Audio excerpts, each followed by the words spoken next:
현장 여론과 여론조사를 종합한 설 연휴 민심 관련해서 몇 가지 말씀을 드리고자 합니다. 우선 여론조사입니다. 여론조사는 추세와 방향을 판단하는 중요한 참고 자료입니다. 각종 조사 결과에 대해서 개방적인 자세를 유지하면서 더 정확한 분석 방법을 찾으려고 계속 노력하고 있습니다.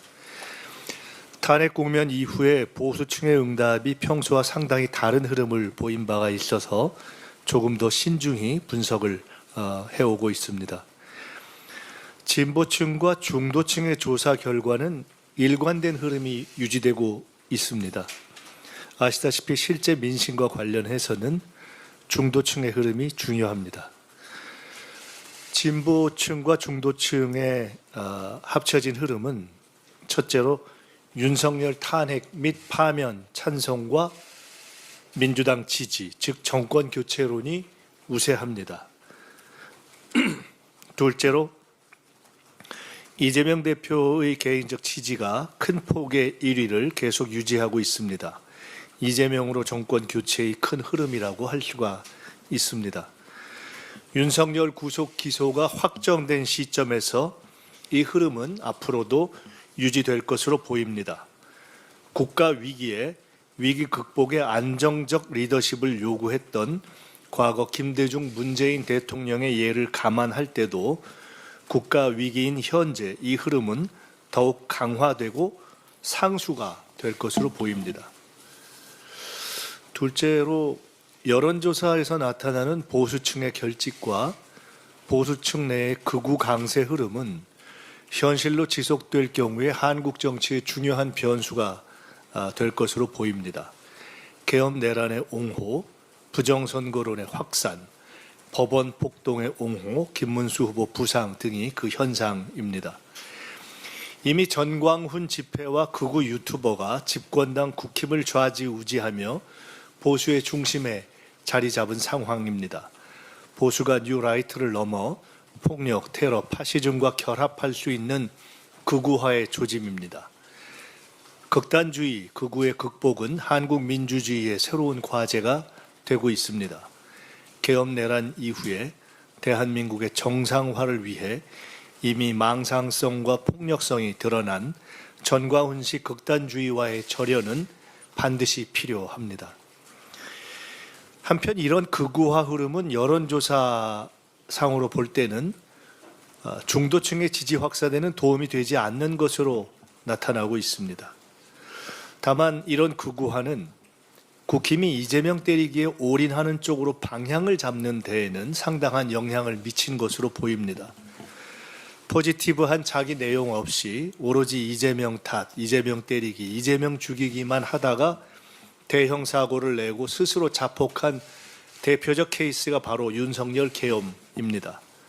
집권당이 윤석열과 똑같이 모든 사법기관과 절차를 비판, 부정하고 오로지 이재명 때리기만을 정치적 생존 전략으로 설정하는 것은 결과의 실패가 뻔한 자해 행위입니다.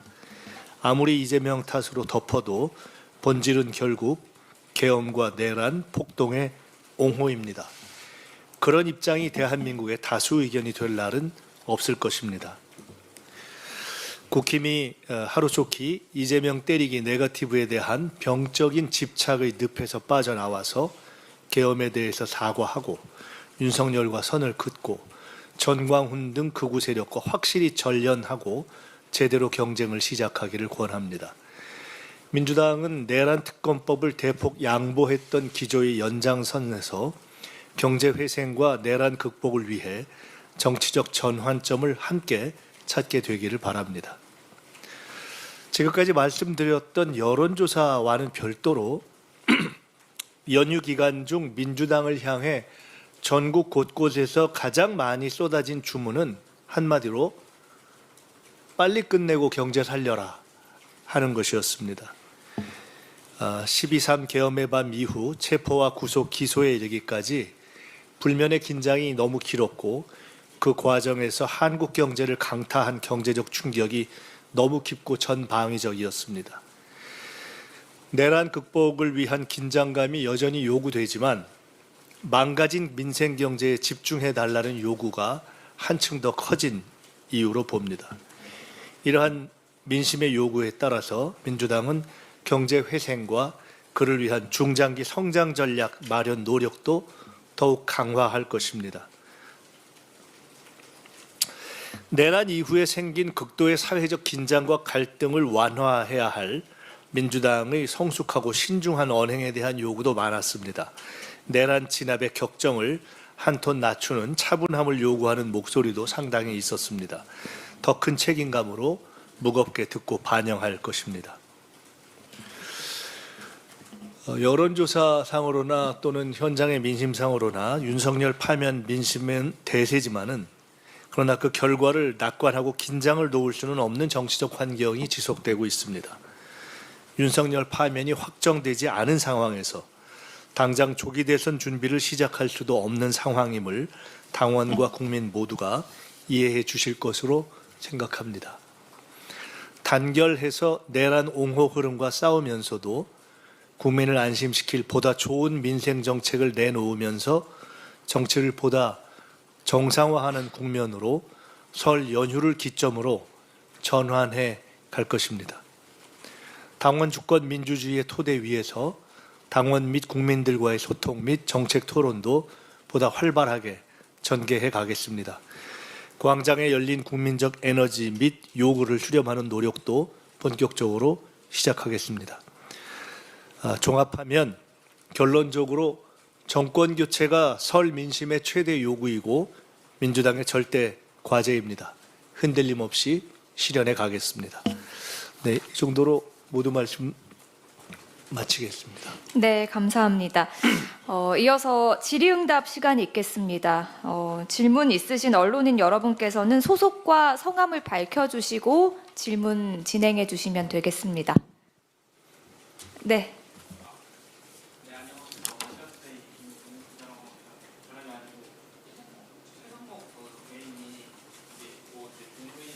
내란 특검법 관련해서 입장을 표명할 예정인데 이거 관련해서 혹시 만약에 거부권 행사할 경우 탄핵 여부와 관련된 이거 관련해서 최고위원님께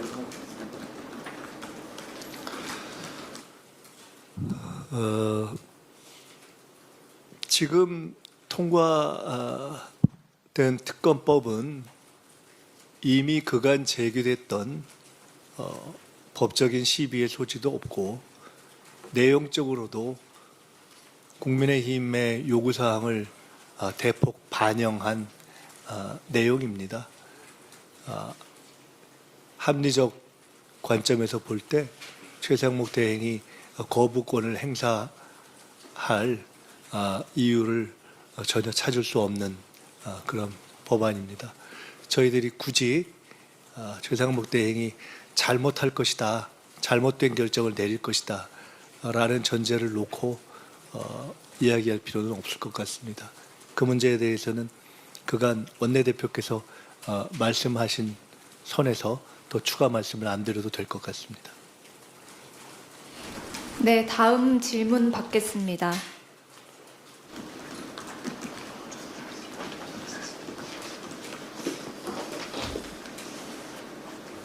네. 예, 새해 복 많이 받으시고요. 매일경제 성승원입니다. 그저께 진성준 위의장님께서 말씀 주신 것 중에 하나가 추경, 민생회복지원금 이런 것 때문에 민생 경제 현안들이 좀 있었고 연금 개혁도 대표께서 지시하신 게 있습니다. 우리 당에서는 그러면 이제 민생 경제 현안 좀 우선순위 어떻게 보시고 다음 달에는 어떤 방향으로 처리하실지 그 부분 말씀해 주시면 감사하겠습니다. 지금 말씀하신 추경, 민생지원금을 포함한 그다음에 연금 개혁의 조속한 마무리 이런 것들은 다 포함되어 있는 것이고요. 제가 오늘 드렸던 말씀에서 저희가 내란 극복과 국정 안정의 과제 가운데 이 구속 기소에 이르기까지 한치의 긴장도 놓을 수 없는 상황이어서 민생 특히 경제 회복에 대한 요구가 많았지만은 그 방향의 당력을 집중하기가 상당히 어려운 상황이었습니다. 아까 말씀드린 대로 현재도 긴장을 놓기는 어려운 상황이지만은 큰 틀에서 보면은 일단 구속 기소가 이루어졌기 때문에 이후 헌재와 또는 형사 재판의 상황을 면밀히 주시하면서 전체적인 당력을 이 민생 경제의 회복 쪽으로 한 걸음 옮겨 놔야 되는 것인가 아닌가 하는 큰 방향을 생각하고 있습니다. 그런 선상에서 최근 제기된 추경과 연금 문제를 포함한 여러 가지 이슈들이 제기되었다 이렇게 보시면 될 것 같고요. 그 외에도 지금 준비되어 있는 정책 디베이트도 있고 또 각종 그러니까 이전 시기에 비해서 보다 더 적극적으로 저희가 뭐 흔히 이야기하는 조기 대선 차원은 아니지만은 저보다 적극적인 정책 행보를 다시 시작할 수 있을 것이다라고 기대하고 있습니다. 네, 다음 질문 받겠습니다. 질문 있으실까요?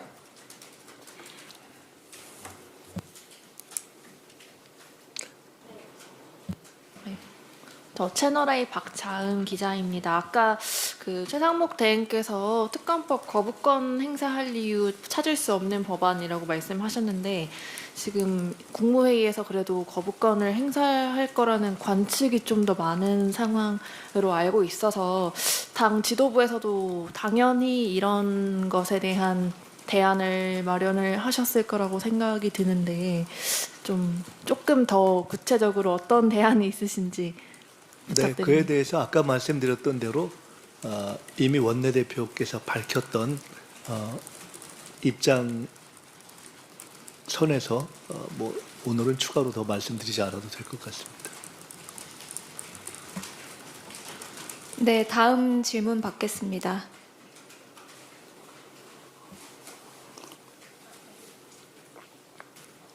TV조선 전정원인데요. 그 국민의힘 쪽에서는 이제 문영배 가지만 더요. 꼭 최상목 대행이 자꾸 합리적이지 않은 잘못된 결정을 내릴 것이다. 모두가 꼭 그렇게 기대하고 우리가 몰아갈 필요가 있는가 이런 말씀을 드리고 싶습니다. 네. 여당에서는 이제 문영배 헌법재판관과 이제 이재명 대표와의 과거 뭐 인연을 언급을 하면서 좀 공정한 탄핵 심판이 되겠느냐 지적이 나오는데 어떻게 뭐 당에선 보고 계신지 여쭙습니다. 개엄 내란 이후에 여당의 수준이 지나치게 떨어진 것 같습니다.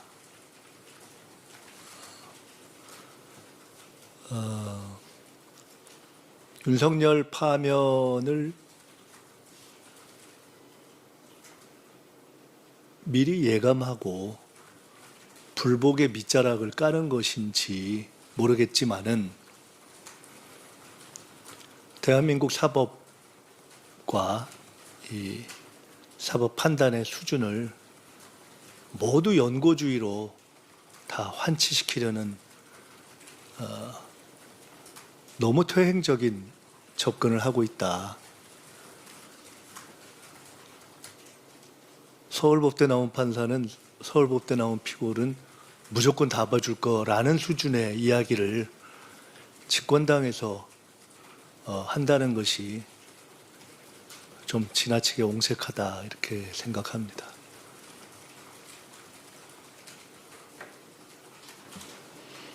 네, 다음 질문 있으실까요? 네, 뒤쪽에 네, 마이크 전달해 드리겠습니다. 예성님 동아일보 윤다빈 기자입니다. 그 여론조사상에서 지금 그 보수 결집 흐름에 대해서 한번 그 모두 발언에서 짚어주셨는데요. 그 최근 그런 보수층이 결집하고 있다고 판단하신다면 그 이유는 뭐라고 판단하고 계신지 그거 한 가지 질문드리고요. 그리고 지금 윤석열 대통령이 헌재에서 보면 증인 채택 등으로 이제 시간 끌기 전략들을 많이 좀 쓰고 있는 것 같은데 이재명 대표의 이제 공직선거법 재판도 진행 중인 상황인데 혹시 그 위헌 심판 그 허위사실 공포죄에 관한 부분들 제기하실 계획이 있으신지 두 가지 질문드립니다. 첫 번째가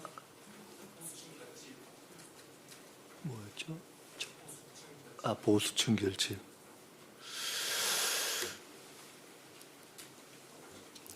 제가 뭐 여론조사 전문가가 아니어서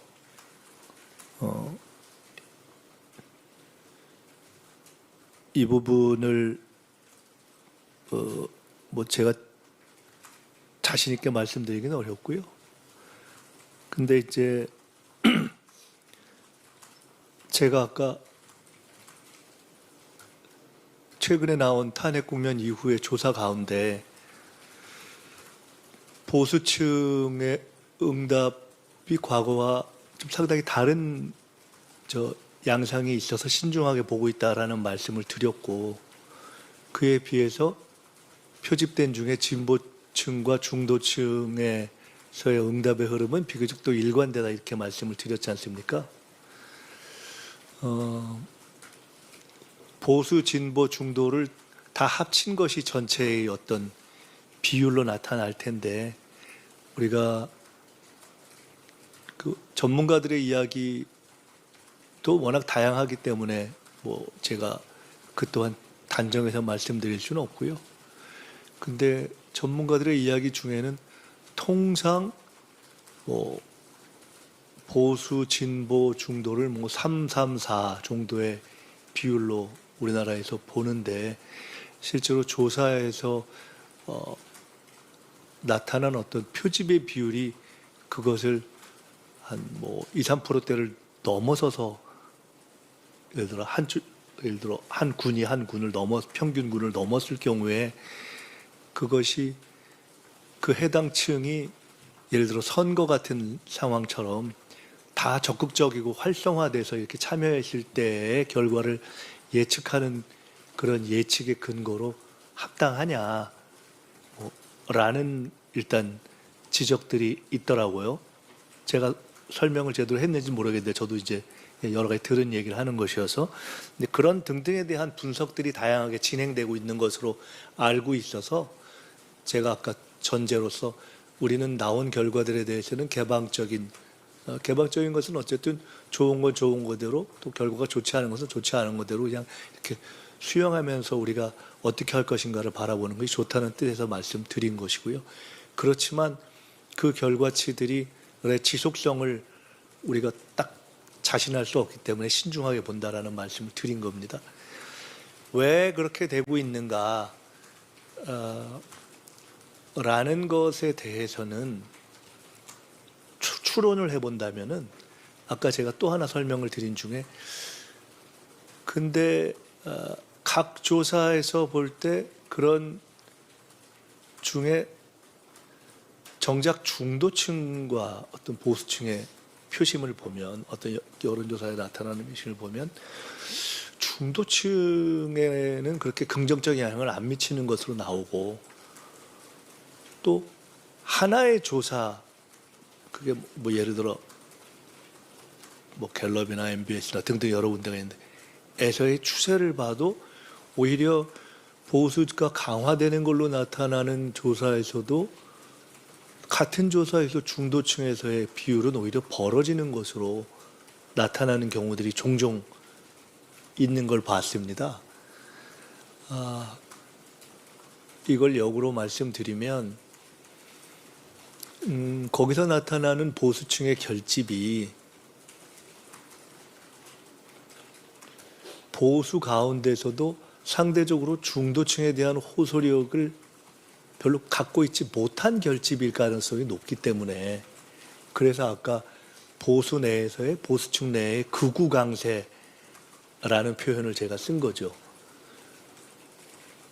그리고 최근에 있는 여러 가지 다른 어떤 설문 항목들을 보면은 가장 통상적으로 우리 평균적인 시민들의 공감을 별로 얻고 있지 못하는 뭐 부정선거론이라든가 또는 법원 폭동에 대한 운정적 자세라든가 이런 등등과 연관되어 있는 보수층 강세는 상대적으로 조금 더 보수층 내에서도 극단적 성향의 보수층일 가능성이 높지 않는가, 뭐 그 정도로 지금은 추정하고 있는 상황입니다. 예. 그것을 뭐 조사치만 가지고 저희가 단정하기는 좀 어렵다고 보여져서요. 예.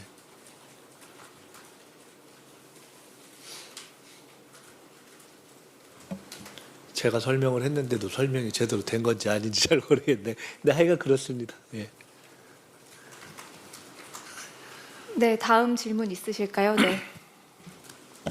네, 저 SBS 한소희인데요. 오늘 이재명 대표님이 그 최혜병 묘역에 참배도 하시고 했는데 일단은 내란 특검법이 뭐 내일 거부권을 행사하든 안 하든 국면이 좀 마무리가 될 수 있는 상황이잖아요. 그래서 이제 최혜병 특검이라든지 김건희 특검에 대해서 향후 일정이나 계획이 있으신지 궁금합니다.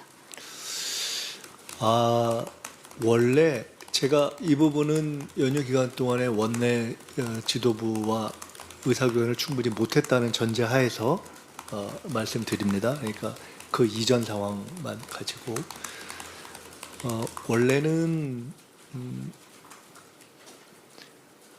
우리 박정훈 대령 무죄 선고도 있었고 한 점에서 최혜병 특검법을 상당히 조속히 동시에 병행해서 추진해야 된다는 얘기가 강했고 또 김건희 특검에 대해서도 워낙 국민적 요구가 강했기 때문에 사실은 동시에 우리가 내란 특검을 할 때 추진하자는 논의가 상당히 있었습니다. 그러나 그 당시에 가급적 내란 특검에 집중하기 위해서 이렇게 하나를 처리하고 그 뒤에 순차적으로 하나씩 해가자 하는 정도가 그 당시의 논의였습니다.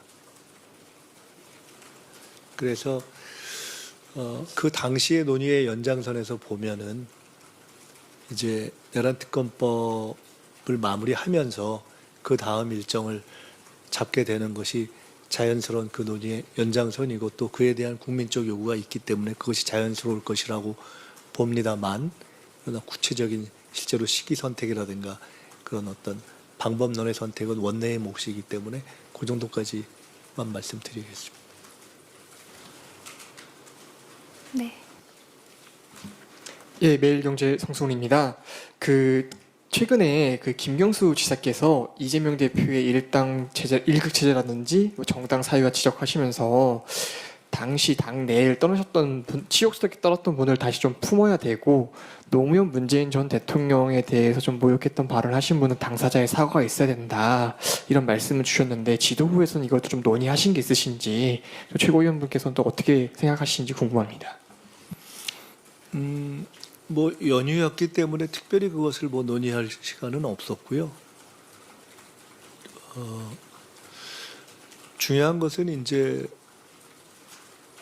저희가 어려운 시간을 쭉 거쳐왔기 때문에 앞으로도 계속 어려운 시간이 있을 것이고 그래서 당의 단결을 지켜가는 것이 저는 단결과 통합을 지켜가는 것이 우리에게서 제일 중요한 지금 과제이자 가치라고 생각합니다. 그리고 우리 당의 단결과 통합의 기초는 당원 주권의 당원 민주주의이기 때문에 당원들의 다양한 토론 위에서 누가 제기하는 문제건 자연스럽게 토론되고 하나하나 정리되어 갈 것이다 이렇게 생각을 합니다. 구체적으로 제가 어떻게 생각하느냐 하는 것에 대해서는 사실은 저도 읽어봤는데 그중에 이거는 가령 어떤 사안을 지적하는 것인가 하는 것들을 정확히 제가 보고서 사실은 이렇게 딱 짚어서 감을 잡지 못하는 경우도 좀 있어서 그런 것들을 더 좀 구체적으로 한번 이렇게 이해하게 되는 계기가 있겠지 하고 생각하고 있습니다. 네, 질문 또 있으실까요? 네. 마이크 전해 드리겠습니다. 없으실 것 같더만 자꾸 하시네. 저 매일 노동뉴스의 강한님인데요. 그 아까 디베이트 말씀해 주셔가지고 반도체 특별법 요게 좀 첨예한데 만약에 좀 디베이트에서 목소리가 좀 하나로 모아지지 않았을 경우에 좀 당 차원 계획이 있으신지, 그리고 오늘 국민의힘이 2월 국회에서 통과시키자고 했는데 혹시 당에서 생각하는 타임라인이 있으신지 좀 듣고 싶습니다. 뭐 여러 가지 의견들이 하나로 쉽게 모아졌다면은 그런 디베이트까지 하겠습니까? 어렵기 때문에 대표가 직접 이렇게 참여하는 방식의 토론까지 하는 것이고, 어떤 방향으로의 결론이 나건 간에 그것들을 이렇게 가능한 그 시점에서의 최대한 합의를 모아가는 노력이 필요하다라고 보고 있는 것이어서요. 그날의 결론이 어떤 방향으로 날 것인지 이거에 대해서는 현재로서는 저희도 예측을 못하겠습니다. 그야말로 그날의 토론에 맡겨봐야 될 상황인 것 같습니다. 네, 또 질문 있으실까요? 네, 없으신 걸로 사료되어서 이상으로 마무리하도록 하겠습니다. 네, 이상으로 김민석 최고위원 설 민심 기자간담회 모두 마치도록 하겠습니다.